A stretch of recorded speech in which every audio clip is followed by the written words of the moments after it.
Vamos abrir a Santa e Sagrada Escritura, 1 João capítulo 5. Vamos continuar a exposição da primeira epístola do apóstolo João, no capítulo de número 5.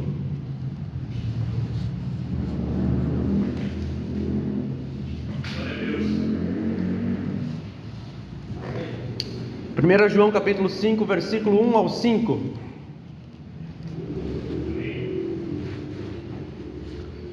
Primeira epístola do apóstolo João, apóstolo amado do nosso Senhor e Salvador Jesus Cristo, no capítulo de número 5, do versículo 1 ao versículo 5. Assim diz a palavra do Senhor: todo aquele que crê que Jesus é o Cristo é nascido de Deus, e todo aquele que ama o Pai ama também ao que dele foi gerado. Assim sabemos que amamos os filhos de Deus, amando a Deus e obedecendo os seus mandamentos. Porque nisto consiste o amor a Deus, obedecer os seus mandamentos, e os seus mandamentos não são pesados. O que é nascido de Deus vence o mundo. Esta é a vitória que vence o mundo, a nossa fé. Quem é que vence o mundo? Somente aquele que crê que Jesus é o Filho de Deus. Aleluia, glória a Deus. Alguns finais de semana já sem a continuação, dessa epístola, mas eu acredito que a maioria dos irmãos que estão aqui ainda se lembram do que se trata essa epístola, e que de fato é o apóstolo João que escreve ela, mesmo sem no comecinho ali, como as outras epístolas, ele se apresentar. Mas você analisando o conteúdo, e não só o conteúdo, os fatos históricos, os pais da igreja, que foram discípulos dos apóstolos, eles mesmos afirmam a autoridade desta epístola ao apóstolo João, escrita ali por volta do ano 90 e 95 depois de Cristo. Vocês se lembram que no ano 70 Jerusalém já tinha sido destruída, os romanos sitiaram a cidade de Jerusalém, o templo já havia sido destruído. Vocês se lembram da profecia de Jesus em Mateus 24, que aquela geração não passaria sem ver que aquele templo que ele disse que não restaria pedra sobre pedra acontecesse. Então essas coisas, aconteceu no ano 70, a perseguição se levanta de maneira muito feroz contra a igreja, agora não mais os judeus perseguindo a igreja, mas o Império Romano. Nesta época o imperador era Nero. Nero era um grande sanguinário, matou muitos cristãos, ele queimava os cristãos vivos, ele iluminava a cidade de Roma e também o jardim do seu palácio com os cristãos, derramava óleo sobre os cristãos, amarrava eles em postes e ali eles ficavam queimando por horas. O apóstolo João então vê toda essa perseguição e é também perseguido muitas vezes, mas o intuito dessa carta não é tanto falar sobre a perseguição, mas falar sobre um perigo muito maior do que a perseguição romana, que eram os falsos mestres adentrando a igreja, pessoas que vinham, que eram descrentes, são filhos do diabo, como ele mesmo diz, são anticristos que adentram a igreja e eles se tornam líderes, eles chegam perto da liderança, ou melhor, eles se tornam líderes e eles começam a estabelecer doutrinas segundo os seus próprios pensamentos a qual a Bíblia diz que são demoníacos, doutrinas e demônios. Então ele escreve essa carta para acalmar a igreja, para eles saberem identificar se eles são nascidos de Deus, se eles são filhos de Deus, se eles são filhos do diabo, e também não só identificar a si mesmo, mas aqueles que o cercam, porque de fato muitos já tinham adentrado a igreja, distorcendo quem era Cristo. A heresia mais corrente da época era dizer que Jesus não veio em carne, por isso ele dá a ênfase tão grande que Jesus veio em carne. Até o credo apostólico também diz que ele foi sepultado, ou seja, alguém que não tem um corpo não poderia morrer, não poderia ser sepultado. Obviamente o sacrifício dele por nós não seria válido, porque ele não teria morrido pelos nossos pecados. Mas o proto-gnosticismo, que já no primeiro século está se formando ali, por isso proto, mas que vem tomar uma forma grandiosa no século II e século III, eles diziam então que Jesus ele era um Deus, um semideus, podemos dizer assim, um Deus menor do que o Deus Altíssimo, Deus Pai. E eles também diziam que o Deus do Velho Testamento era um e o Deus do Novo Testamento era outro. Então vocês veem que não tem lógica nenhuma, nem no Velho Testamento e nem no Novo Testamento. Pedro vendo essas coisas, ou melhor, João vendo essas coisas, ele escreve então de maneira muito enfática, estabelecendo algumas doutrinas e estabelecendo de fato quem são os filhos de Deus e quem são os filhos do diabo. Esta é a linguagem que ele usa nesta epístola, que é uma epístola que ele escreve, o argumento dele é de maneira espiral. Ele começa o argumento e ele vai crescendo no argumento, mas ele volta, visita o que ele falou antes e aumenta. Ele visita o que ele falou no capítulo 1 e aumenta no capítulo 2, e assim você vai vendo capítulo após capítulo, que ele vai encorpando mais o argumento dele, vai deixando de maneira mais clara e mais profunda o que de fato ele quer falar. Nós já vimos várias pregações até aqui, você pode acompanhar lá no YouTube, no canal da igreja, que nós já estamos indo para a 15ª pregação. Na última vez dessa exposição, nós vimos a última parte do capítulo 4, que foi do versículo 15 ao versículo 21. Ali a gente viu como título dessa palavra, confiamos no amor de Deus. Entendemos que Deus nos ama aqueles que nasceram dele, mas que não somente nos ama a ponto de muitas pessoas dizer assim: não, Deus me ama, mas Ele me respeita a ponto de, se eu não quiser Ele não vai fazer nada. Pelo contrário, Ele ama a tal ponto que Ele resgatou aqueles que Ele quis e nunca mais ninguém se perde. Então nós podemos confiar nesse amor. Se nós somos verdadeiramente nascidos de Deus e nós temos as características e muitas que nós vamos ver hoje nesse texto, nós podemos confiar que no dia do juízo nós não seremos envergonhados.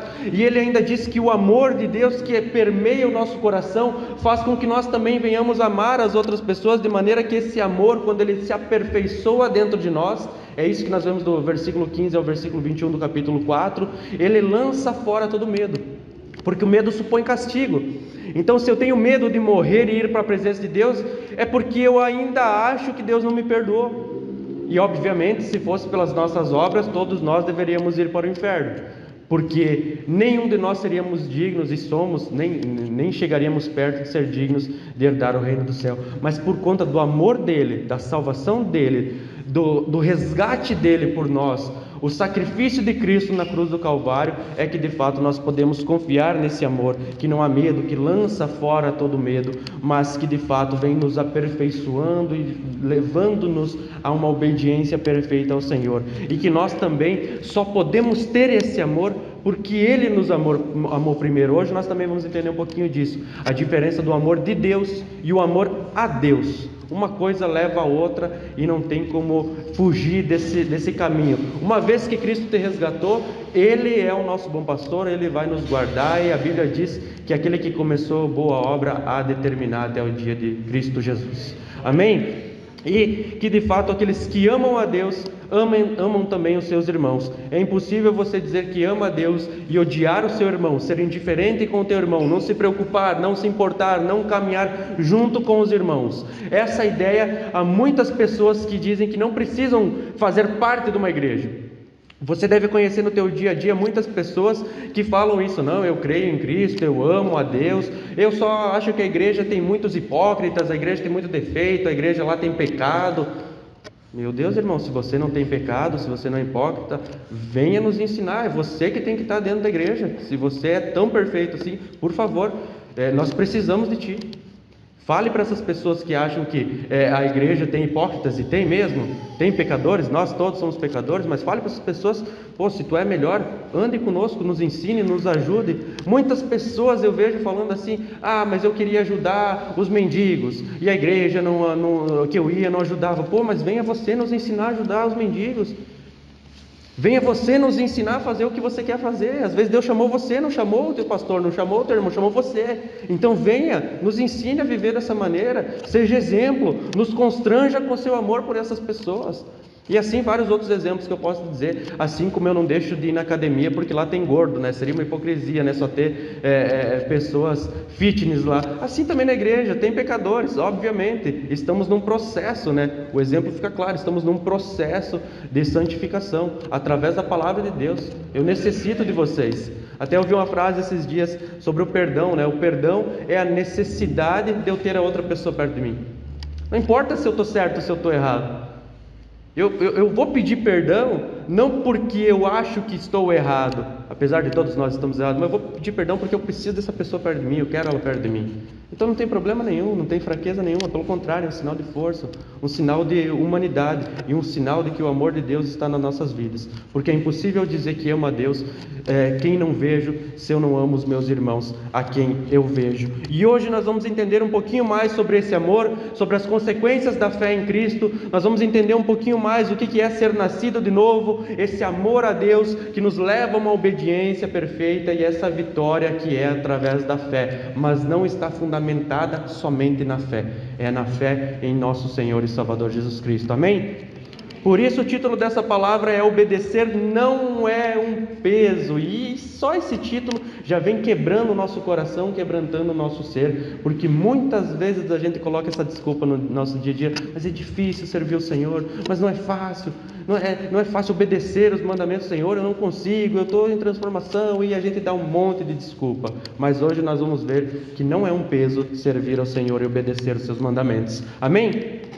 Vamos ver então ali desde o versículo 1 de 1 João capítulo 5, a primeira parte, até que Deus venha nos dando o entendimento da sua palavra, para que possamos aplicá-la na nossa vida e viver conforme Deus quer. Amém? Primeira parte do texto diz assim, acompanhe comigo: todo aquele que crê que Jesus é o Cristo é nascido de Deus. Até aí. Veja a ênfase que João dá no texto. Crer em quem? Que Jesus, aquele homem que nasceu de Maria, aquele que se fez carne, aquele que nasceu como nós, de mulher, aquele que foi criado, que passou ali por todas as fases da infância, da juventude, chegou à maturidade. Este homem Jesus Cristo, este homem Jesus é o Cristo, o Filho de Deus. Ele dá a ênfase que a fé não é que salva. Você vai conseguir entender bem hoje isso daí. Não é a minha fé que salva, é a minha fé em Jesus Cristo.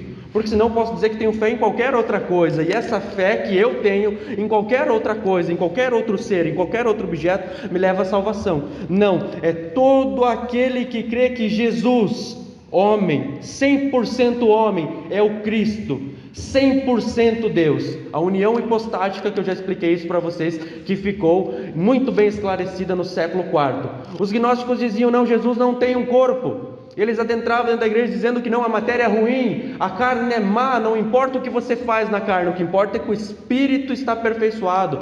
Então o que você fazer de mal nessa terra, você vai pagar aqui, e pode pecar à vontade, porque Deus conhece teu coração. Muitos dizem hoje, né? Não, você é o centro do coração de Deus, Deus te ama e você pode seguir a vida da maneira que você quiser, que a carne é fraca, a carne é má, mas o espírito está pronto. De maneira nenhuma Jesus está falando sobre isso quando ele disse que a carne é fraca.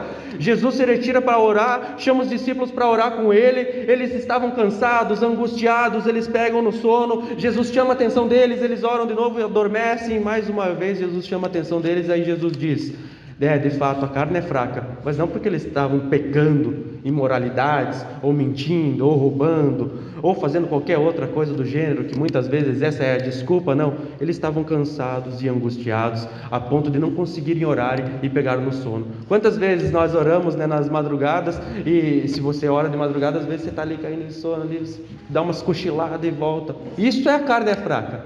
O espírito está pronto, quer orar, quer buscar a presença de Deus, mas a tua carne é fraca. Não tem nada a ver com outro tipo de pecado, não tem nada a ver com outra coisa. Mas os gnósticos diziam que não, a carne, a matéria é má, então se a matéria é má, Deus não poderia ter um corpo, porque senão ele seria pecador. Então ele era uma alma, como se fosse um espírito andando por essa terra. João já deixa isso daí destruído desde o primeiro versículo. Desde o primeiro capítulo, João já quebra toda essa ideia. João fala que viu, que ouviu, que esteve próximo, que as suas mãos apalparam ao Cristo. Então o Deus que se fez carne, o Filho de Deus, o nosso Senhor e Salvador Jesus Cristo, Ele é 100% homem e 100% Deus. A nossa fé está fundamentada no Deus que se fez carne, morreu e ressuscitou para a salvação daqueles que creem. O fundamento da nossa fé é este, não há outro fundamento. O fundamento da nossa fé é este. E ninguém pode crer em Jesus Cristo, ninguém pode crer no nosso Senhor e Salvador, ou melhor, ninguém pode crer que Jesus é o Cristo, se isso não lhe for dado por Deus.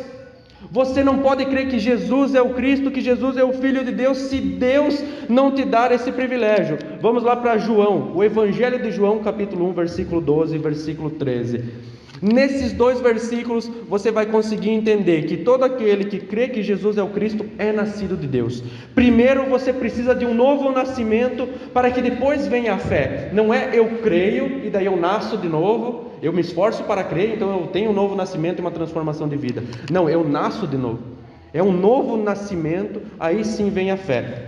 Evangelho de João capítulo 1 versículo 12 diz assim: contudo, aos que o receberam, aos que creram em seu nome, deu-lhes o direito de se tornarem filhos de Deus. Quem teve o direito de se tornar filho de Deus? Aqueles que receberam Jesus como filho de Deus. Quem recebeu o direito de ser um cristão, de ser alguém que faz parte do reino celestial? Aqueles que receberam. Viu, pastor? Você está errado. É eu que tenho que receber a Cristo. Sim, Senhor, eu te aceito como o meu único e suficiente Salvador. Eu te recebo nesse momento, Senhor, como meu único e suficiente Salvador. Porque a tua palavra diz que aqueles que te recebem são aqueles que recebem o direito de se tornarem filhos de Deus. Mas calma aí. O texto não termina por aí, tem mais coisa para frente. Vamos ver o versículo 13, diz assim: os quais não nasceram por descendência natural, nem pela vontade da carne, nem pela vontade de algum homem, mas nasceram de Deus. Quem é que pode receber o nosso Senhor e Salvador Jesus Cristo? Ele explica no versículo 13: contudo, aos que receberam, versículo 12, aos que creram em seu nome, deu-lhes o direito de se tornar filhos de Deus. Quem recebeu Jesus? Por que recebeu Jesus? Quem creu em Jesus? Por que conseguiu ter fé em Jesus? Porque não foi de descendência natural, não foi força da sua carne, não foi vontade da sua carne, não foi pela vontade de homem nenhum, não foi o pai e a mãe que quis, não foi o primo que quis, não fui eu que quis, mas nasceram de Deus. Nasceram de Deus. Esses que nasceram de Deus são os que recebem a Cristo, são os que creem em Cristo e se tornaram filhos de Deus. São esses, o texto é muito claro.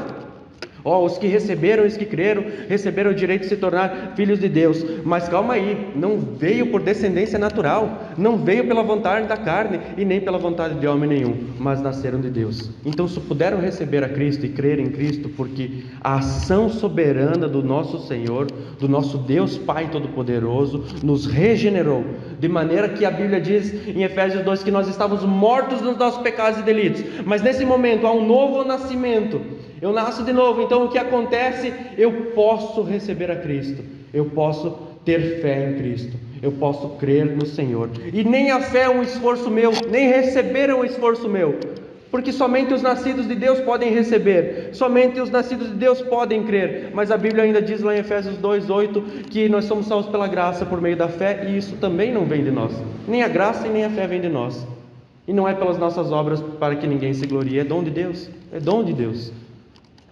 A regeneração, o nascer de novo é dom de Deus, é graça de Deus. Ter fé, receber a Cristo é dom de Deus, não é o esforço humano, não é pelas nossas obras, porque senão nós poderíamos dizer assim: Pai, você fez a tua parte, eu fiz a minha, né? Porque se eu não tivesse te recebido, você não tinha me salvado. Não é o esforço humano, é Deus que nos resgata. Então só pode crer que Jesus é o Cristo aqueles que nasceram de novo. É primeiro nascer de novo para depois crer. Primeiro nós nascemos de novo, depois nós cremos. João capítulo 3, versículo 3. O Evangelho de João, no capítulo 3, versículo 3, diz assim: em resposta Jesus declarou: digo-lhe a verdade, ninguém pode ver o reino de Deus se não nascer de novo. O texto aqui que eu já repeti várias vezes para vocês. As palavrinhas usadas aqui no grego é genen anotem, nascido do alto. Ninguém pode receber a Cristo, ninguém pode crer em Cristo, ninguém pode crer que Jesus é 100% homem, 100% Deus, se não nascer do alto, se não nascer de novo. É uma ação soberana de Deus. Ele vem ao nosso resgate, Ele nos amou primeiro, assim como diz em 1 João no capítulo 4, a qual nós já vimos essa pregação. João capítulo 20, versículo 29 ao versículo 21. João capítulo 20, versículo 29 ao versículo 31 diz assim: então Jesus lhe disse: porque me viu, você creu? Felizes os que não viram e creram. Jesus realizou na presença dos seus discípulos muitos outros sinais miraculosos que não estão registrados neste livro, mas estes foram escritos para que vocês creiam que Jesus é o Cristo, o Filho de Deus, e crendo tenham vida em seu nome. A fé não está baseada no que nós vemos, não está baseada no que nós sentimos. Eu senti um arrepio aqui, eu senti um negócio aqui, eu vi um milagre, o meu pai foi curado, o meu primo foi curado, eu fui curado. Não, a fé não está baseada em milagres, em sinais. A fé está baseada em Cristo Jesus, nosso Senhor. Não é pelas nossas vistas, não é pelo que vemos. Até o Paulo falou aos Coríntios que nós não vivemos por vista, nós vivemos por fé. Nós caminhamos, ou melhor, nós caminhamos pela fé. Nós não caminhamos pelo que vemos, nós não organizamos a nossa vida pelo que vemos, nós organizamos a nossa vida e baseamos toda a nossa existência no nosso Senhor e Salvador Jesus Cristo. Os únicos milagres que fazem com que a gente chegue à conversão, a conhecer a Cristo, são esses que a Bíblia diz aqui. Ele fez muitas outras coisas, mas esses só foram descritos para que vocês saibam que Ele é o Jesus, que Ele é o Cristo, que Ele é Jesus o Cristo, que Ele é o Filho de Deus, que Ele é o Deus que se fez carne. Se depois que os apóstolos e os discípulos de Jesus escreveram o Novo Testamento, o cânon foi fechado, se depois de Jesus ninguém tivesse feito nenhum sinal, nenhuma cura, nenhum outro milagre, a não ser a pregação do Evangelho, somente a Bíblia é suficiente para a conversão. Somente a Bíblia. Olha só, o texto é muito claro, ele diz assim: Jesus realizou na presença dos seus discípulos muitos outros sinais miraculosos que não estão registrados nesse livro, mas esses foram escritos para que vocês creiam que Jesus é o Cristo, o Filho de Deus, e crendo tenham vida em seu nome. Quem que pode crer que Jesus é o Cristo, Filho de Deus, e ter vida em seu nome? Aqueles que Deus regenerou, aqueles que nasceram de novo. Então é óbvio que vai ter uma consequência esse novo nascimento, porque uma vez que o impacto da graça de Deus adentra as nossas vidas, de tal maneira que Deus demonstra o seu amor, a sua misericórdia, derrama o dom da fé sobre as nossas vidas, há um impacto, há uma transformação, há uma mudança, há algo que acontece. A parte 2 do mesmo versículo ainda, o versículo 1 do capítulo 5 diz assim, a continuação, lá em 1 João capítulo 5, versículo 1, diz assim: e todo aquele que ama o Pai, ama também ao que dele foi gerado. Olha só que interessante, qual é a característica daquele que é nascido de novo. A característica daquele que é nascido de novo, que tem fé em Cristo, é amar a Deus. Eu amo Deus Pai Todo-Poderoso, eu tenho um amor a Deus, mas eu também amo aqueles que dele foi gerado. Muitos distorcem esse texto, ou melhor, algumas seitas tentaram já distorcer esse texto e dizer que se eu amo a Deus, eu amo aquele que dele foi gerado, dizendo que é Jesus, que Jesus é uma criação de Deus, Jesus foi gerado por Deus, Jesus não é Deus, Ele é uma criação de Deus, Ele é a primeira criação de Deus. Antes de Deus criar todas as coisas, o mundo e tudo que nele existe, Deus criou Jesus. Não é, nem chega perto, o texto nem está falando disso, não chega nem perto de ser isso daí. Todo aquele que ama a Deus, que ama o Pai, que é nascido de novo, que crê em Cristo Jesus, ama o que dele foi gerado. Ele está falando dos irmãos, quais dentro da igreja, aqueles que nasceram de novo foram pela sua própria natureza humana, foram por esforço da sua carne, nasceram como de novo? Foram gerados em Deus. Então, aquele que nasceu de novo, não só ama o Pai, que fez esse milagre, que lhe deu essa graça, mas ama também os irmãos, aqueles que foram gerados dele. 1 João capítulo 4, versículo 7 a 8, você pode aí, você que está aberto aí em 1 João, você pode virar uma página, talvez na mesma página já tem o capítulo 4, diz assim no versículo 7 a 8, a gente já viu isso daqui. Amados, amemo-nos uns aos outros, pois o amor procede de Deus. Aquele que ama é nascido de Deus e conhece a Deus. Quem não ama não conhece a Deus, porque Deus é amor. Olha só, quem ama é nascido de Deus. Deus é amor, mas o que esse amor de Deus causa na nossa vida? Amados, amemos uns aos outros. Se eu amo a Deus, eu sou nascido de novo, eu amo todos que foram gerados por Deus. Aí vem a minha pergunta: como pode eu, que amo a Deus sobre todas as coisas, ser indiferente com os meus irmãos, ser indiferente com a igreja de Cristo, ou muito pior que isso, achar que eu posso caminhar sozinho, viver uma vida sozinho, viver uma vida isolada da igreja? Não, porque eu tenho a minha comunhão com Deus, a minha conexão com Deus, eu faço as minhas orações, eu jejuo em casa, eu sou uma pessoa que ajuda os outros, eu só não quero fazer parte da igreja. Não, a igreja é o corpo de Cristo. Aqueles que estão em Cristo estão na igreja. Porque se você ama a Deus, se você é nascido de novo, é obviamente que você vai amar aqueles que são gerados por Deus. Todo aquele que é gerado em Cristo, que recebeu, que creu, que nasceu de novo, que não é pela forma humana ou força humana, tu também vai amar.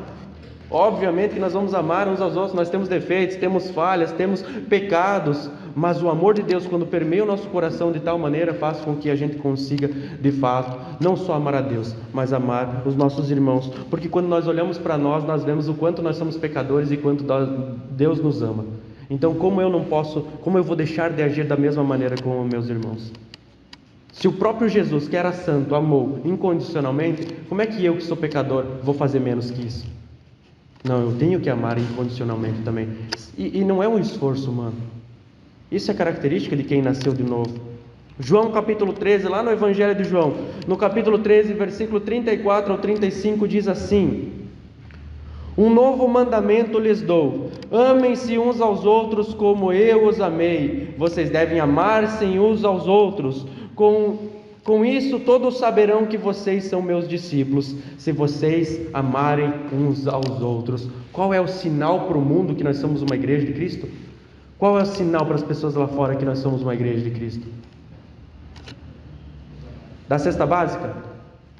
Curar os enfermos, expulsar os demônios, falar em novos idiomas. Qual que é o sinal que as pessoas vão olhar para a igreja e dizer: eles são de Deus? O amor. Se nós amarmos uns aos outros assim como Cristo nos amou, essa é a característica de quem pertence a Ele. Porque se eu sou um seguidor de Cristo, eu tenho fé em Cristo, obviamente eu também terei as características que quando Ele andou nessa terra Ele teve. Se eu sou nascido de novo, eu tenho uma nova natureza, eu faço parte da nova criação de Deus, como pode eu andar da mesma maneira que eu andava antes? Agir da mesma maneira que eu agia antes? Falar da mesma maneira que eu falava antes? Como eu posso ter os mesmos pensamentos focados nessa terra, igual eu tinha antes, se agora eu nasci de novo, aquela pessoa não existe mais? E agora eu faço parte de uma igreja, de um ministério, de irmãos que também tinham uma outra vida e também nasceram de novo. Como pode eu, que recebi esse privilégio de nascer de novo, não amar aqueles que estão ao meu redor? Como eu posso me focar mais nos os meus planos, os meus projetos, os meus sonhos, e não me focar mais em ajudar e viver em comunhão com os meus irmãos? Então todo aquele que é nascido de Deus, ele ama Deus Pai e ama também toda a família de Deus. Hoje nós somos membros da família de Deus. Eu acredito que eu e você somos membros da família de Deus. Então como pode esse amor não estar no meio de nós? Não, tem que estar, né? Obviamente, se nós somos filhos de Deus, nascidos de novo, esse amor vai estar, as características da graça de Deus vai estar sobre a nossa vida. E isso faz com que hoje nós estejamos aqui cultuando, porque não teria motivo nenhum para eu estar aqui com vocês essa noite se não fosse para glorificar a Deus, mostrando que eu amo a Ele e amo vocês. Não teria motivo nenhum.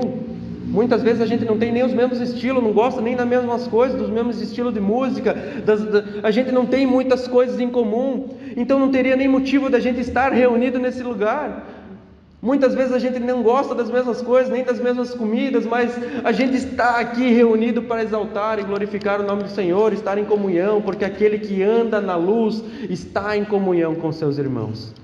É assim que João descreve já no capítulo 1. Se você está na luz, assim como Deus está na luz, vocês têm comunhão uns com os outros, coinonia, intimidade, responsabilidade. Eu vivo uma vida agora para servir os meus irmãos, e dessa maneira é a maneira que prova realmente que eu nasci de novo. Identifiquem uns aos outros, olhem uns para os outros, vejam, incentivam, repreendem, caminhem junto. Se o irmão está fraquejando, ajude a levantar.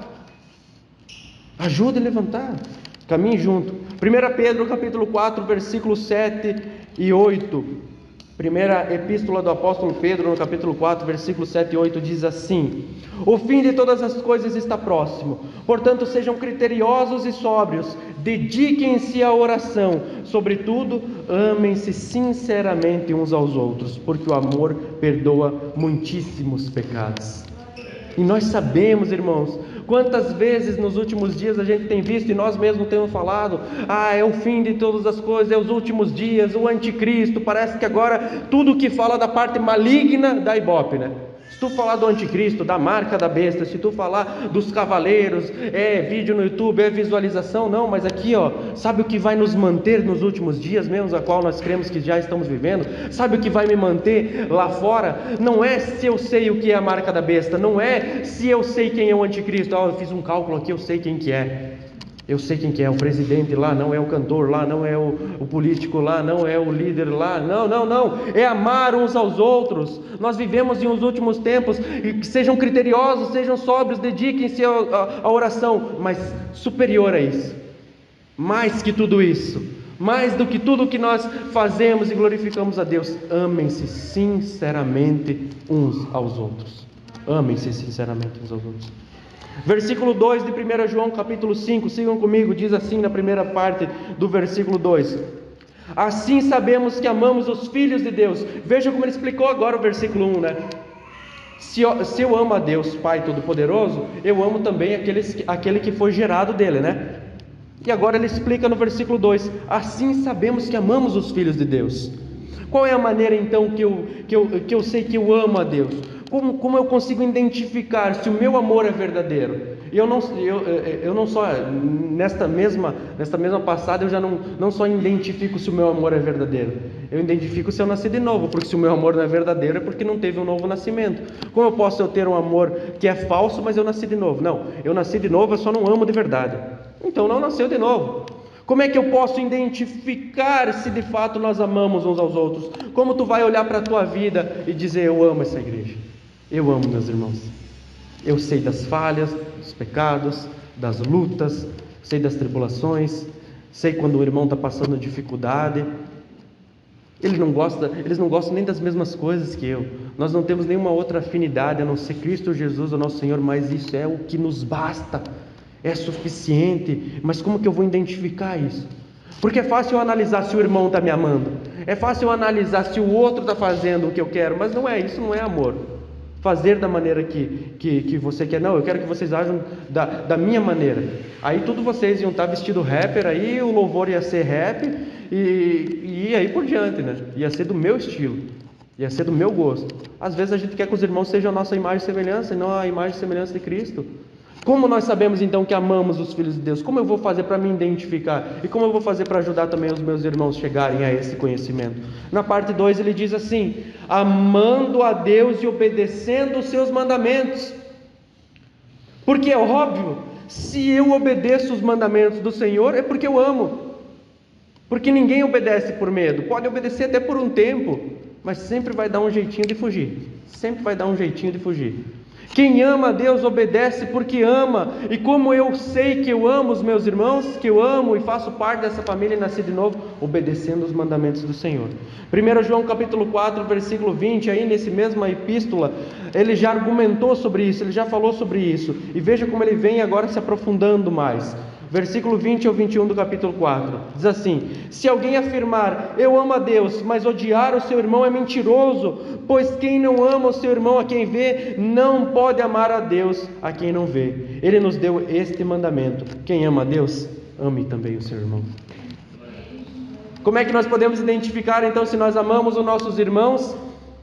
Como é que nós podemos identificar se o que eu faço diariamente demonstra esse meu amor? Eu amo a Deus, eu quero ser obediente ao Senhor, eu quero viver uma vida santa na presença do Senhor, eu quero viver uma vida que agrade ao Senhor. Então tá, vá, sirva aos teus irmãos. Então tá, vá, ame os teus irmãos, porque se você não ama as pessoas que estão ao teu redor, a quem você vê, a quem você convive, a quem você tem contato diariamente, como é que você pode dizer que ama um Deus Todo-Poderoso que você nem vê? E que muitas vezes as pessoas passam a vida de maneira tão medíocre na presença de Deus que nem manifestações espirituais não acontecem nas suas vidas. E eu não estou falando de cura, ver anjo e ver demônio. Eu estou falando de Deus guiar o que a pessoa deve falar, Deus guiar as palavras na hora certa, como devem serem ditas. Estou falando de viver em espírito, viver de fato no poder de Deus. Aí sim, pode ter outras manifestações de curas, de visões, de revelações, mas muito mais é a manifestação do amor diariamente nas nossas vidas. Isso sim que mostra se de fato nós amamos a Deus e amamos os nossos irmãos. Essa manifestação do amor que nos leva a uma obediência. Nós nascemos de novo, então nos leva a crer em Cristo, que Cristo Jesus é o Filho de Deus, mas esse amor que permeia dentro de nós, que é a salvação de Deus nas nossas vidas, nos leva a uma obediência perfeita e santa na presença do Senhor, e acreditamos que estamos nessa caminhada, né? Porque Ele começou a boa obra em nós, então Ele há de terminar. Eu creio nisso, vocês creem? Glória a Deus. João capítulo 15, versículo 11 ao versículo 14, lá no Evangelho de João, no capítulo 15, versículo 11 ao 14, diz assim: tenho-lhes dito essas coisas para que a minha alegria esteja em vocês e a alegria de vocês seja completa. O meu mandamento é este: amem-se uns aos outros como eu os amei. Ninguém tem maior amor do que aquele que dá sua vida pelos seus amigos. Vocês serão meus amigos se fizerem o que lhes ordeno. E aí? Qual que é a prova então? Eu amo a Deus, amo os meus irmãos. Entregue a sua vida então por eles. Não é entregar a morte, no último dia lá, se eu tiver que morrer pelo meu irmão, eu vou morrer. Não, é entregar a vida, o teu dia a dia.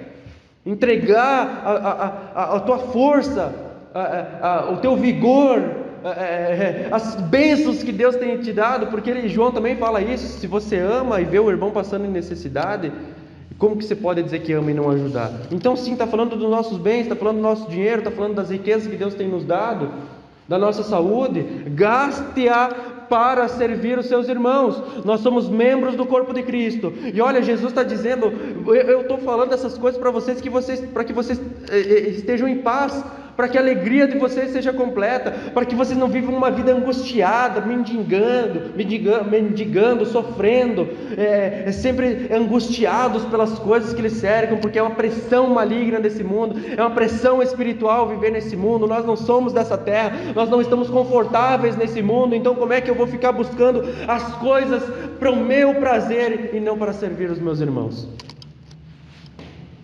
É para servir uns aos outros. Deus tem nos dado este mandamento, e se nós amamos a Deus, a demonstração de que o amor de Deus está em nós e que nós amamos Ele é obedecer os seus mandamentos. Amem-se uns aos outros como Cristo amou. Veja como Ele deixa mais profundo o que já era na lei, né? Ame o próximo como a ti mesmo. Não só como a ti mesmo, ame como eu amei. Eu vivi a vida inteira por vocês e me entreguei por vocês. Fui envergonhado na presença de todos por vocês.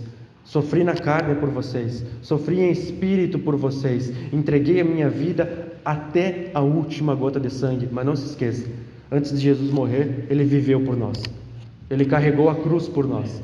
Então não adianta você dizer que no final da sua vida você vai entregar, não, porque se entrar um bandido aqui eu me jogo na frente da arma para defender os irmãos. Mas se você não vive durante a tua semana em prol dos irmãos, para servir os irmãos, para abençoar, para orar, para dar uma palavra de ânimo aos irmãos, como é que você pode dizer que você de fato tem obedecido a Deus e que de fato você nasceu de novo?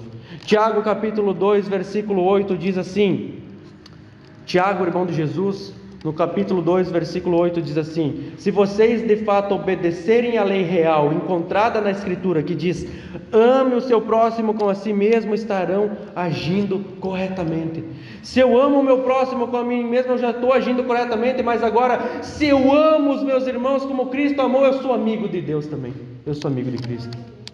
Veja que profundas são essas palavras. Se eu amo o próximo como a mim mesmo, eu estou agindo corretamente. Que bom que você faz isso. Mas quando você ama os teus irmãos como Cristo amou, a ponto de viver uma vida até a morte pelos irmãos, aí sim, vocês serão meus amigos se obedecerem o que eu digo. Foi as palavras de Jesus. E são essas palavras que ainda nos animam até hoje, que ainda permeiam o nosso coração, o nosso espírito, de maneira que nós não venhamos nos tornar inativos na obra de Deus, negligentes na obra de Deus, porque o amor de Deus nas nossas vidas e o amor a Deus que nós dizemos, ou melhor, que nós devemos não só dizer, mas demonstrar durante o nosso dia a dia, ele não é ocioso, não é um amor inativo, não é um amor preguiçoso, não é um amor negligente, mas é um amor que está em movimento, um amor que está em constante trabalho.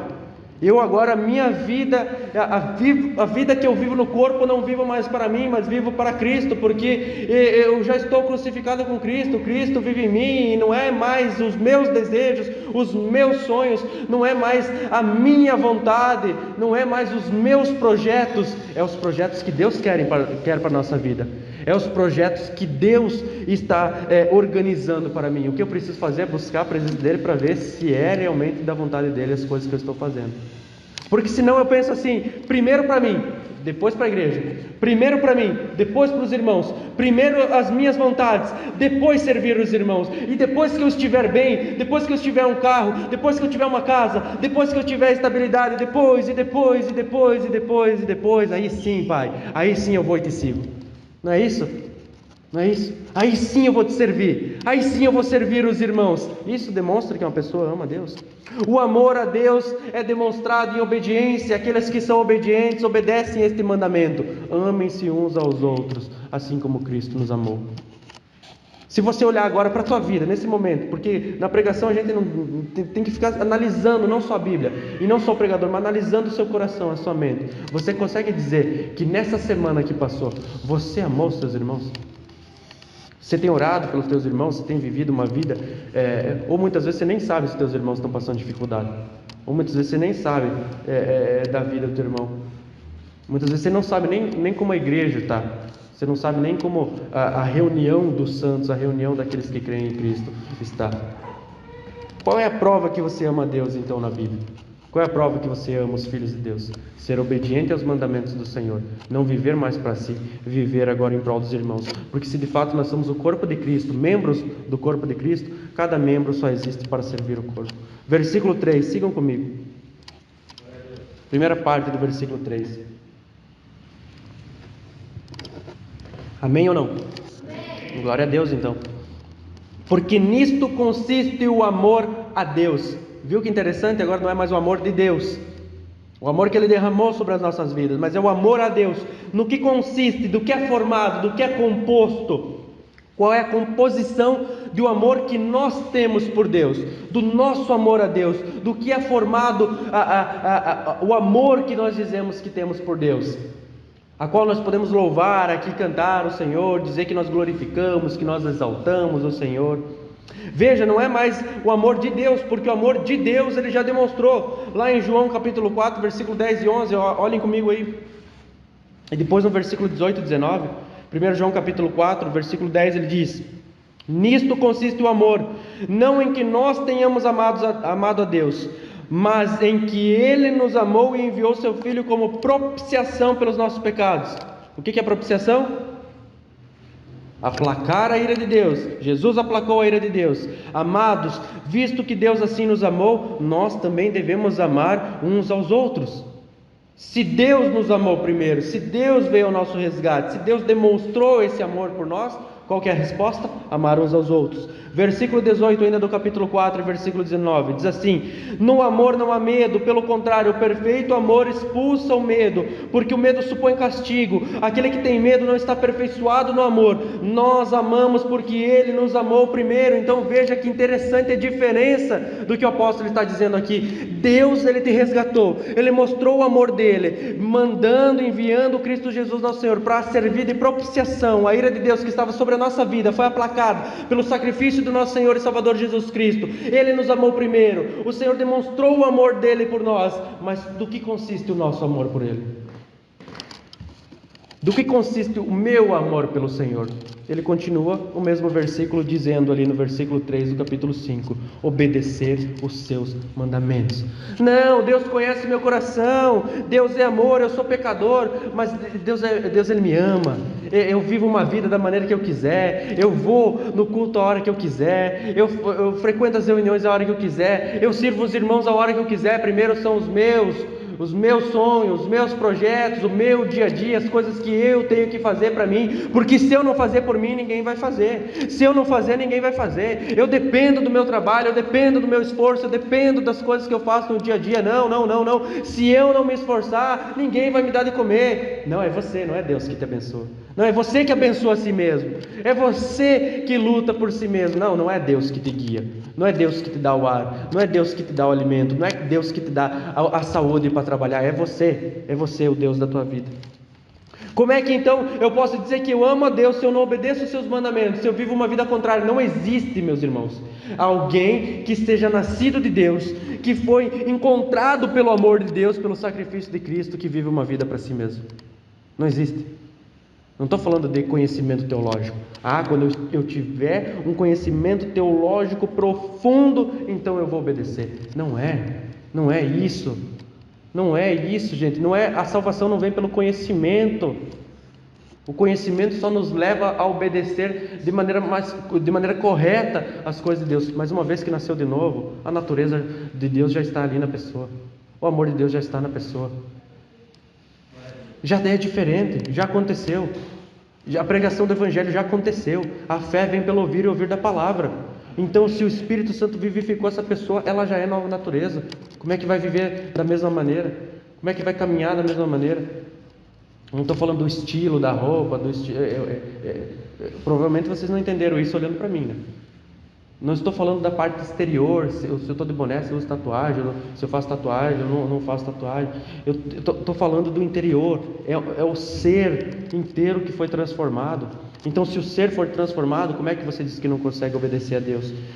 Como é que você pode dizer então que você ama a Deus, mas você leva uma vida contrária ao que Ele quer para você? No que consiste o nosso amor a Deus, do que é formado, o que é composto o nosso amor a Deus? Obedecer os seus mandamentos. 1 João capítulo 4, versículo 18, nós lemos agora há pouco, que diz: no amor não há medo, pelo contrário, o perfeito amor expulsa o medo, porque o medo supõe castigo, e aquele que tem medo não está aperfeiçoado no amor. Se você está aperfeiçoado no amor, se o amor de Deus está na tua vida e tem te aperfeiçoado, você sente amado, você se sente amado por Deus. Quando você escuta a palavra de Deus, você sente a misericórdia e a graça de Deus na tua vida. Então, se esse amor de Deus está aperfeiçoando na tua vida, como é que você pode dizer que ama a Deus, mas não obedece aos seus mandamentos? Não tem obediência nas coisas de Deus, não tem seriedade, não tem respeito, não tem educação, vive uma vida de qualquer maneira, a ponto de durante o dia você estar focado mais nas tuas coisas, mais na correria do teu dia a dia do que nas coisas de Deus, do que em servir os teus irmãos. Você está tão inundado pelas coisas do mundo que você já nem se lembra mais de Deus durante o teu dia a dia. Alguns momentos você se lembra, alguns momentos você fala, alguns momentos você serve a Deus, mas no teu dia de maneira completa muitas vezes não servimos a Deus. Como pode então dizer que obedecemos a Deus e que amamos a Deus? Eu acho que cada um de nós nesse momento, quando ouvimos essas palavras, nosso coração dói, né? Porque a vontade é de servir a Deus, é de conhecer a Deus, é de se aprofundar nas Escrituras. Mas daí eu vejo e olho o mundo, e olho para mim mesmo, e olho para o meu coração, e olho para a minha mente, olho para as minhas falhas, olho para o meu dia a dia, olho para as coisas que eu tenho que fazer, e as coisas que eu queria fazer, as coisas que eu quero ter, as coisas que eu queria ter, as coisas que eu perdi para trás, e eu fico, meu Deus, aonde que eu vou te servir no meio de todas essas coisas? Como que eu vou conseguir te servir no meio dessas coisas? Como é que eu vou conseguir obedecer os teus mandamentos? Como é que eu vou conseguir amar os meus irmãos? Como é que eu vou conseguir viver na igreja se eu não consigo muitas vezes conviver comigo mesmo, conviver com o que está dentro da minha mente? Como é que eu posso então amar os meus irmãos? E a Bíblia vem nos esclarecendo a cada momento isso. Aqueles que nasceram de novo, aqueles que vivem uma vida para Deus, aqueles que são amados por Deus, somente esses vão poder excluir da sua mente e do seu coração todos esses pensamentos. A cobiça da carne, a cobiça dos olhos, a ostentação dos bens, já é algo que vem na minha mente, mas eu posso excluir, porque agora eu não faço mais parte daquela natureza pecaminosa. Agora eu faço parte da natureza divina, do reino de Deus que está nessa terra. João capítulo 14, versículo 15 diz assim: se vocês me amam, obedecerão os meus mandamentos. No que consiste o nosso amor a Deus? Obedecer os mandamentos do Senhor. João capítulo 14, versículo 21 ao 24 diz assim, lá no Evangelho de João, não aqui na primeira epístola. Diz assim, do versículo 21 ao versículo 24 do capítulo 14: quem tem os meus mandamentos e lhes obedece, esse é o que me ama. Aquele que me ama será amado por meu Pai, e eu também o amarei e me revelarei a ele. Disse então Judas, não Iscariotes: Senhor, mas por que te revelarás a nós e não ao mundo? Jesus respondeu: E se alguém me ama, guarda a minha palavra. Meu Pai o amará. Nós viremos a ele e faremos nele morada. Aquele que não me ama, não guarda as minhas palavras. Essas palavras que vocês estão ouvindo não são minhas, são do meu Pai que me enviou. Sabe como que você vai conseguir vencer os teus pecados no dia a dia? Sabe como é que você vai conseguir vencer os teus desejos no dia a dia? Sabe como é que você vai conseguir identificar se o teu projeto, se o teu sonho é algo que Deus quer para a tua vida? A partir do momento que você obedecer os mandamentos do Senhor. Eu vou dar um exemplo bem fácil aqui para você entender. Eu vou fazer uma viagem. Para uma cidade a qual tem muitas vendas de roupas, vendas de vários tipos de coisa e é barato. Aí eu falo para os irmãos aqui da igreja, viu, eu estou indo viajar para lá e eu vou lá para comprar algumas coisas. E daí um irmão vem e me fala assim, viu, pega tais coisas para mim. Beleza, pego. Daí o outro irmão vem e pega algumas coisas para mim. E 5, 6, 7, 8 pessoas vêm dos meus irmãos na fé e me pedem para trazer coisas de lá. E eu vou para lá num dia e vou voltar no outro. Então eu tenho um dia para fazer isso. E quando eu chego lá, eu estou tão focado com a listinha dos irmãos. Eu tenho que pegar isso por irmão tal, eu tenho que pegar isso por irmão tal. Eles me pediram, eles confiaram em mim. Então eu vou fazer isso, eu vou pegar. E de repente eu na viagem de volta para casa, eu me lembro, meu Deus, mas eu esqueci de pegar as coisas para mim. Se você vive assim no teu dia a dia, esquecendo de si mesmo e vivendo mais em prol do teu irmão, você nasceu de novo. Se você vive mais preocupado com os teus irmãos, com o bem-estar dos teus irmãos, da igreja de Cristo, da família de Deus, você nasceu de novo. Você é amado por Deus e você também ama Deus. Porque agora eu não vivo mais uma vida que mostra que eu estou preocupado simplesmente comigo, ou com os meus desejos, com meus sonhos. Antes quando eu recebo o meu dinheiro, é o meu esforço, é o meu trabalho. Então o que eu faço? Compro as coisas que eu preciso. Porque eu que me abençoo através do meu trabalho. Não, você não entendeu o que é a graça. Você não entendeu o que é o Evangelho.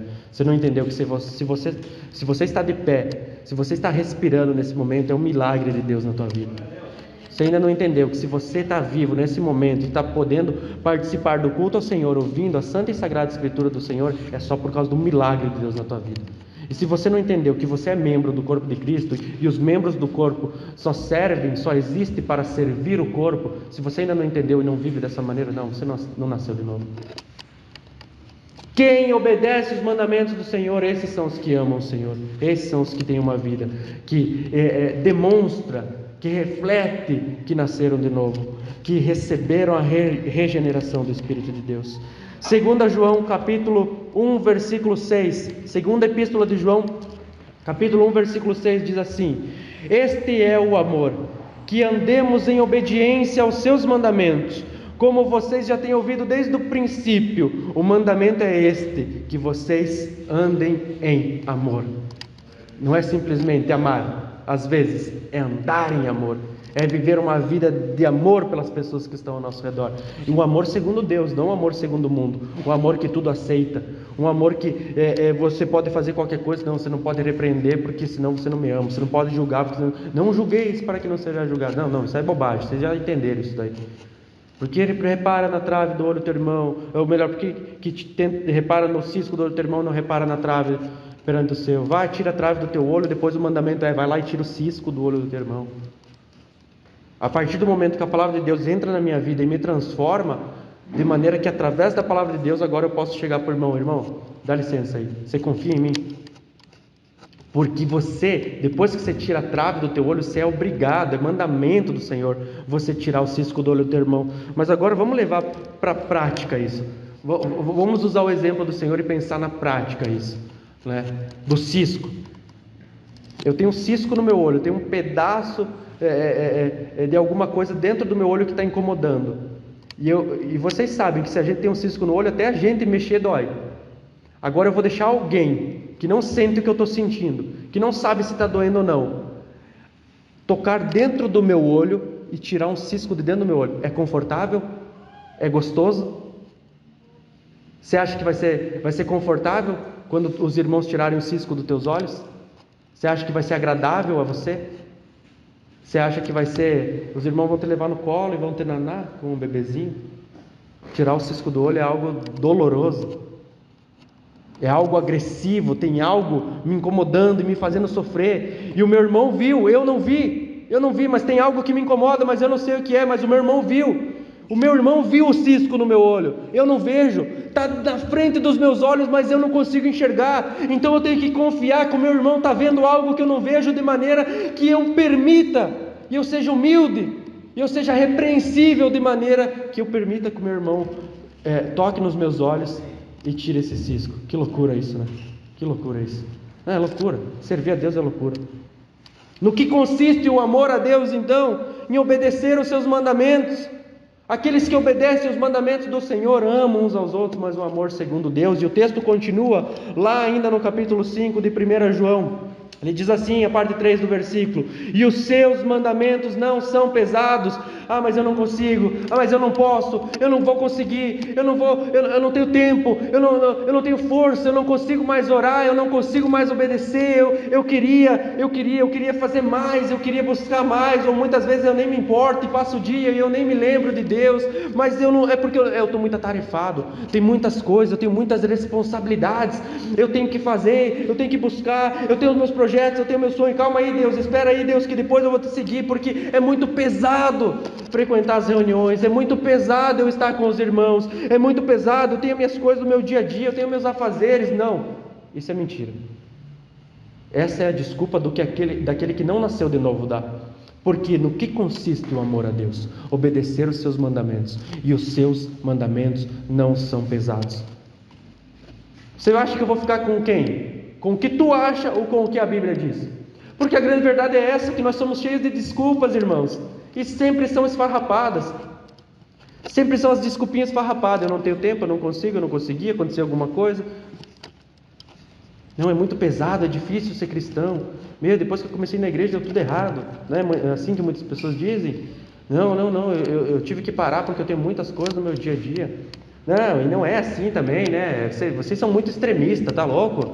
Todas as reuniões tem que ir. Meu Deus do céu, cara, tem que obedecer tudo. Vocês são muito extremos. Não. Vou procurar uma igreja que se enquadre mais no meu coração, que fala as coisas que me agrada. Não, vocês são muito extremos. Vocês estão ficando loucos, não precisa servir a Deus assim, dessa maneira. Não, é muito pesado, é muito difícil. Não, assim não dá, tá louco, meu Deus do céu. Conversa fiada, desculpa, é só desculpinha de quem não nasceu de novo. Porque aqueles que nasceram de novo, têm um amor por Deus verdadeiro, são esses que clamam e que creem nestas palavras, que os seus mandamentos não são pesados. Nós lemos um livro no grupo de homens um tempo atrás que se chama Discipulado, do nosso irmão na fé, que já está na glória, mas a qual nos deixou um legado muito grande, que é um alemão da igreja luterana chamado Dietrich Bonhoeffer. Ele foi um grande homem de Deus que viveu na época do nazismo, se levantou contra o nazismo quando boa parte da igreja não se levantava e não falava contra o nazismo. Ele participou até de um plano para matar Hitler, né? Eu considero como legítima defesa, né? Porque Hitler estava matando a galera no geral, né? Então um plano para matar um cara desse seria legítima defesa. Até fizeram um filme sobre esse plano de matar Hitler, a qual eles não conseguiram. Esse irmão foi pego, né? Uma bomba explodiu debaixo da mesa, não matou Hitler, só machucou. Esse irmão foi preso, junto com alguns parentes que participaram desse plano, e ele passou seus últimos dias na cadeia. E olha só como Deus é bom. Os últimos dias dele na cadeia, ele escreveu muitos livros, muitas coisas. E ele era um menino prodígio, já com 20 e poucos anos ele já tinha terminado faculdade, doutorado e tudo mais. E ele não teve família, não teve mulher, não teve filhos, mas a vida inteira dele foi voltada para o Evangelho, a ponto de dentro da cadeia ele escreveu um desses... compra esse livro, Discipulado, de Dietrich Bonhoeffer. Você vai entender o que é ser um discípulo de Cristo. E ele diz bem assim num trecho do livro: o mandamento de Jesus é duro. Mas a Bíblia está dizendo que não é duro, que não é pesado. O mandamento de Jesus é duro, implacável, implacavelmente duro para os que se opõem a Ele.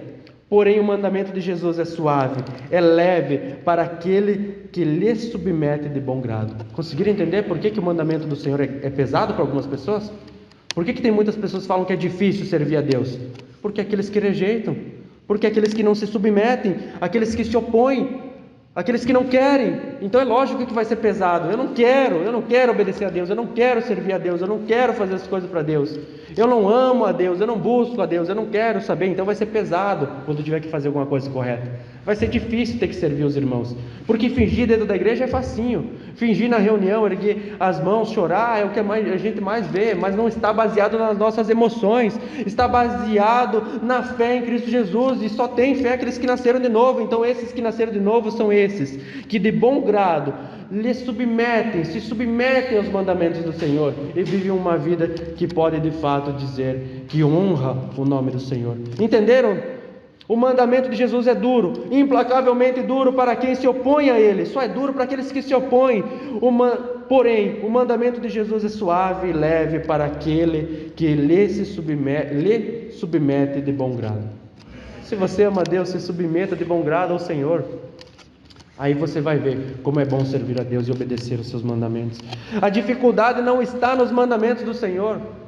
Muitas pessoas acham dificuldade em obedecer a Deus. Difícil é viver nesse mundo sendo cristão, não obedecer a Deus.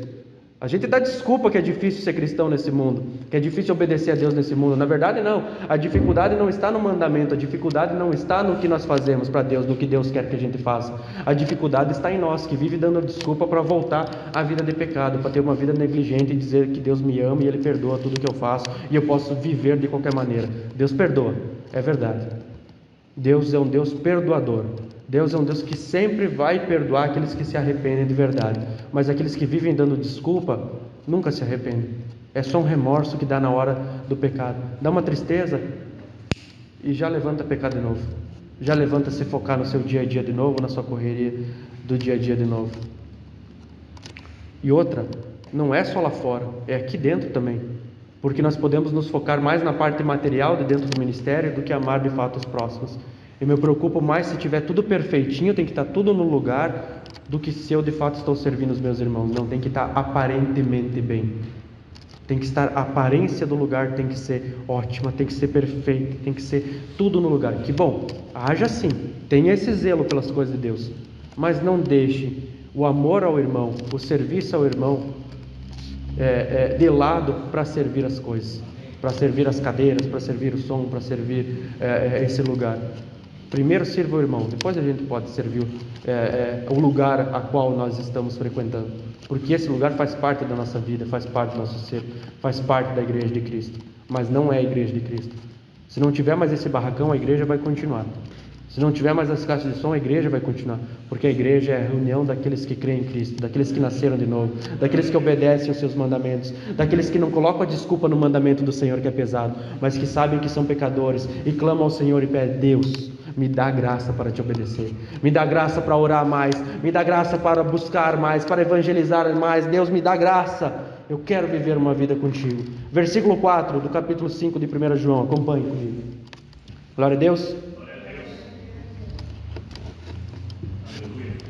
Diz assim: o que é nascido de Deus vence o mundo. Olha só que interessante. Então, você nasce de novo, você crê em Cristo, você tem o amor de Deus na tua vida, e você tem o amor a Deus na tua vida também. Agora você reflete a graça de Deus, o amor a Deus. E quem é que vence o mundo? Aqueles que nasceram de Deus. Então como é que você pode dizer que lá fora você não vai conseguir vencer essa batalha? João capítulo 16, versículo 33 diz assim: eu lhes disse essas coisas para que em mim vocês tenham paz.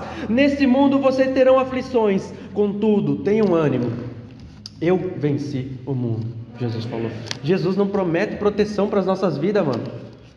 É bem fácil de você entender isso. Tem gente que acha que porque foi salvo, Deus tem que dar tudo e proteger de tudo. Não, no mundo tereis aflições.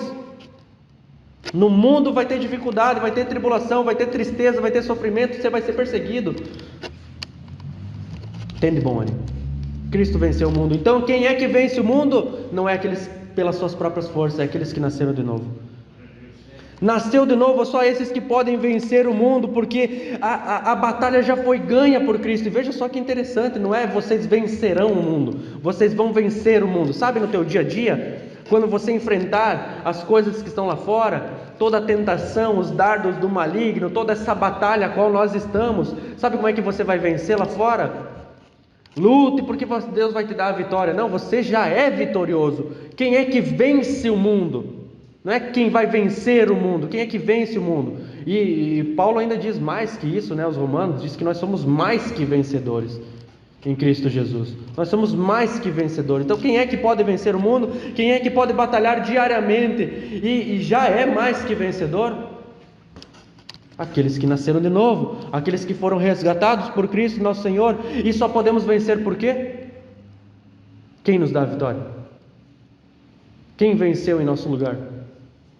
Quem nos resgatou? Quem comprou a salvação? Quem pagou o preço do pecado? Nosso Senhor e Salvador Jesus Cristo. 2 Coríntios capítulo 10, versículo 3 ao 6 diz assim. 2 Coríntios capítulo 10, versículo 3 ao 6. Pois embora vivamos como homens, não lutamos segundo os padrões humanos. As armas com as quais lutamos não são humanas, pelo contrário, são poderosas em Deus para destruir fortalezas. Destruímos o argumento e toda a pretensão que se levanta contra o conhecimento de Deus, e levamos cativo todo pensamento para torná-lo obediente a Deus, e estaremos prontos para punir todo o ato de desobediência, uma vez completa a obediência de vocês. Olha só que interessante.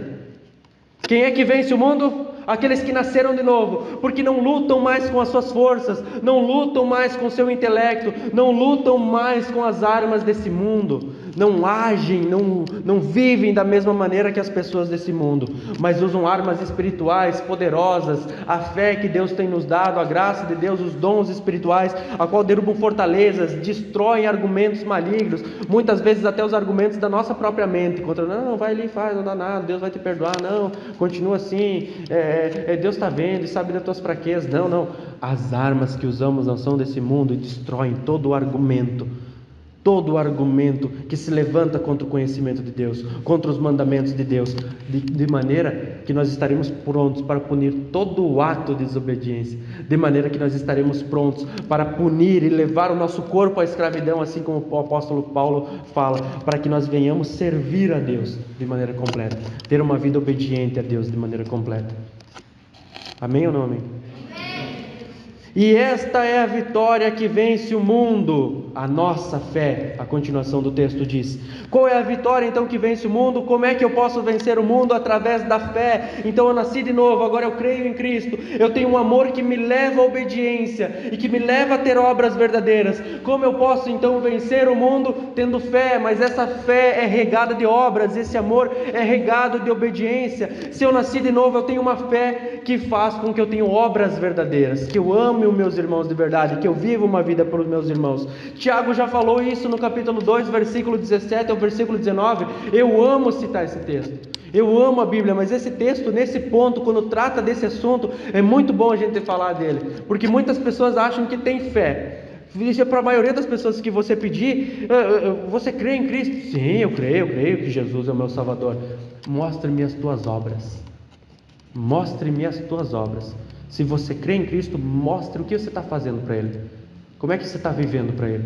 Mostre se você ama os teus irmãos, se serve a igreja, se você serve uns aos outros. Tiago capítulo 2, versículo 17 e 19 diz assim. Depois em casa leia o capítulo 2 inteiro de Tiago, para você entender.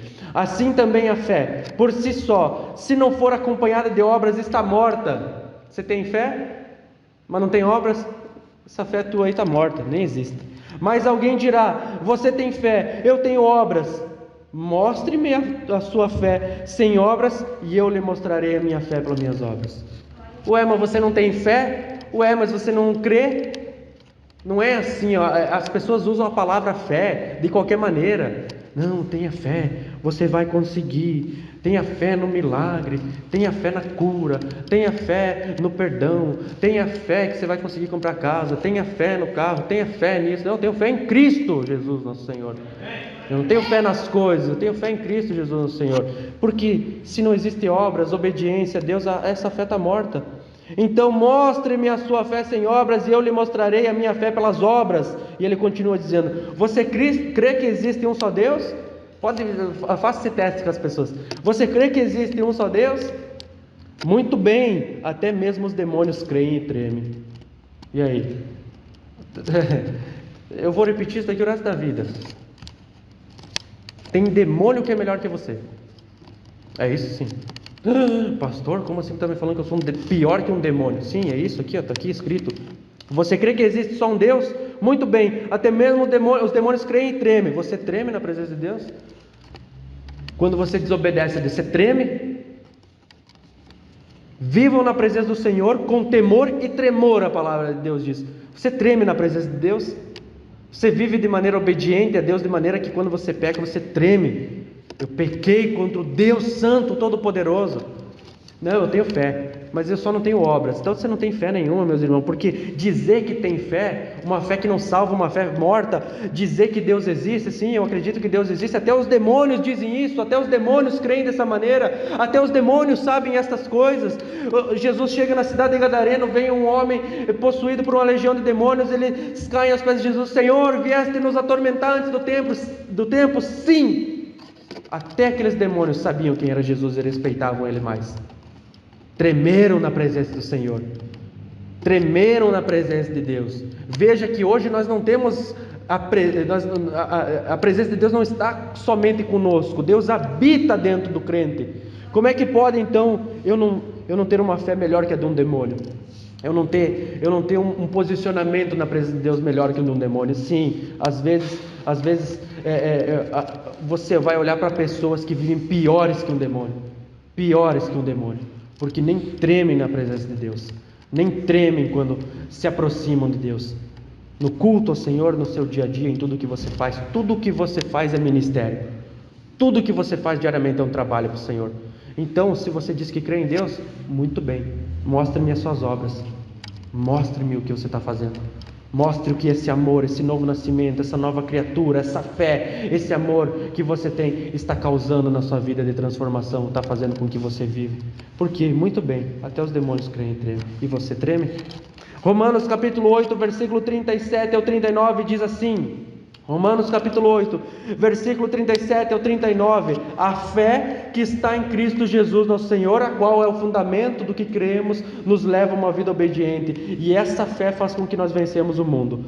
Romanos 8, 37 ao 39 diz assim: mas em todas estas coisas somos mais que vencedores, por meio daquele que nos amou, pois estou convencido que nem a morte, nem a vida, nem os anjos, nem demônios, nem presente, nem futuro, nem quaisquer poderes, nem altura, nem profundidade, nem qualquer outra coisa na criação será capaz de nos separar do amor de Deus que está em Cristo Jesus, nosso Senhor.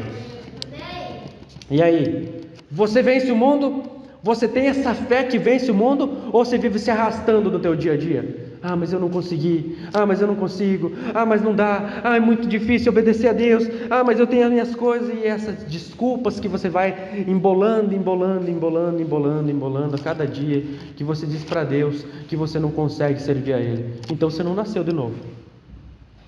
Você não nasceu de novo. Porque aqueles que nasceram de novo são aqueles que vão ser obedientes. Sim, somos pecadores, temos pecado, mas uma vida de desculpa, uma vida de pecado constante, uma vida tentando enrolar a Deus, enrolar a si mesmo, enrolar os irmãos. Não, depois que eu tiver isso eu vou ajudar. Não, ajude com o que você tem, ajude com todas as tuas coisas, sirva os teus irmãos. Não seja como a fé que o demônio tem, a crença que o demônio tem, seja acima, seja superior. Se você nasceu de novo, Deus te deu as possibilidades de servir a Ele. Então, se você nasceu de novo, você não está buscando vencer os teus pecados, você não está buscando vencer o teu dia a dia, você não está buscando vencer na vida. Não, você já é mais que vencedor. Independente se você tem dinheiro ou se você não tem, se você tem materiais ou você não tem. A fé que Deus colocou em nosso coração, mas a fé não por si só, mas a fé em Cristo Jesus, nosso Senhor, é que vence. Ele venceu no nosso lugar e nos tornou mais que vencedores. 1 Coríntios capítulo 15, versículos 55 ao 57 diz assim: 1 Coríntios capítulo de número 15, versículos 55 ao 57. Onde está a morte, a sua vitória? Onde está a morte, o seu aguilhão?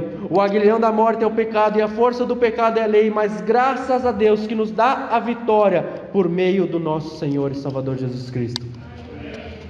Como é que nós vencemos o mundo? Como é que os nascidos de Deus vencem o mundo? Qual é a vitória que vence o mundo? A nossa fé. Mas a fé em quem? Em Cristo Jesus, que nos dá a vitória. que nos faz mais que vencedores. O versículo 5 de 1 João capítulo 5 diz assim a primeira parte: quem é que vence o mundo? Tá bom.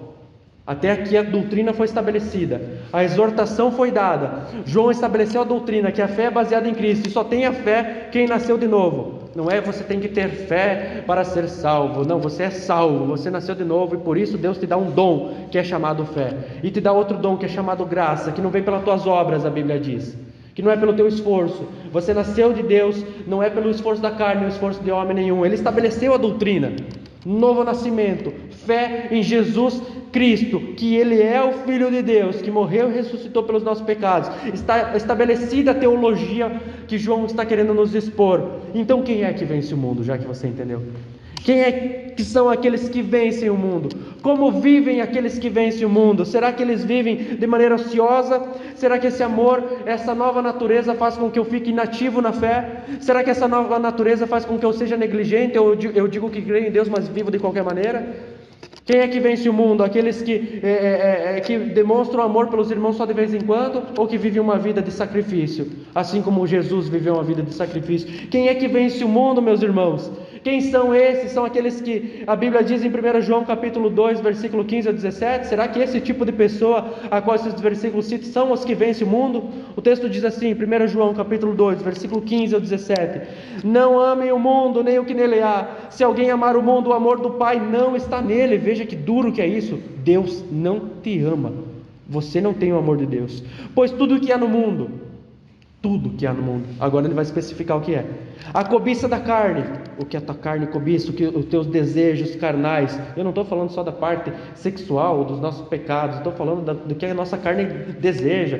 Às vezes é comida, às vezes são roupas, coisas que você não, na verdade não necessita, mas que você quer. Você tem que viver assim, senão você não consegue. Daí você coloca a desculpa no tempo, que não deu para fazer, então vamos pegar um lanche. Não, mas é porque tu cobiça aquelas coisas. Você não vai conseguir viver um mês sem aquilo ali. Você cobiça, a cobiça da carne, a cobiça das coisas, do conforto dessa carne. Então é obviamente que você não vai sofrer por causa de Cristo, porque você cobiça as coisas da carne. A carne quer ficar confortável, não quer entrar num debate, não quer ser perseguido por causa de Cristo Jesus, não quer ter aflições, não quer viver como Cristo viveu, não quer ser um seguidor de Cristo. Então você cobiça a carne, tudo que há no mundo, a cobiça da carne. Ele continua: a cobiça dos olhos. Agora não é mais o que a minha mente deseja, o que a minha carne deseja, é o que o meu olho vê e quer. Uma coisa vai levar a outra, né? O meu olho vê e a minha carne vai desejar. A cobiça dos olhos, eu quero, se eu vejo eu quero. E ele continua dizendo: e a ostentação dos bens. A minha carne deseja, os meus olhos veem, eu quero, eu preciso disso. Se eu não ter, eu não vou conseguir viver, mas quando eu ter, eu vou ser feliz. Quando eu ter a casa, aí sim. Quando eu ter o carro, aí sim. Quando eu ter aquele salário, aí sim eu vou conseguir servir a Deus. Mas a grande verdade é só para se mostrar para os outros. É só para se mostrar que conseguiu, que venceu na vida, que comprou, que tem. Nossa, olha o carro. Mas se o irmão precisa de carona fica difícil. Só se é confortável para mim, aí eu dou. Senão não. Ah, mas a gasolina está muito caro. Não, então, viu, joga tudo fora. Se não é para servir a Deus, você não merece ter nada.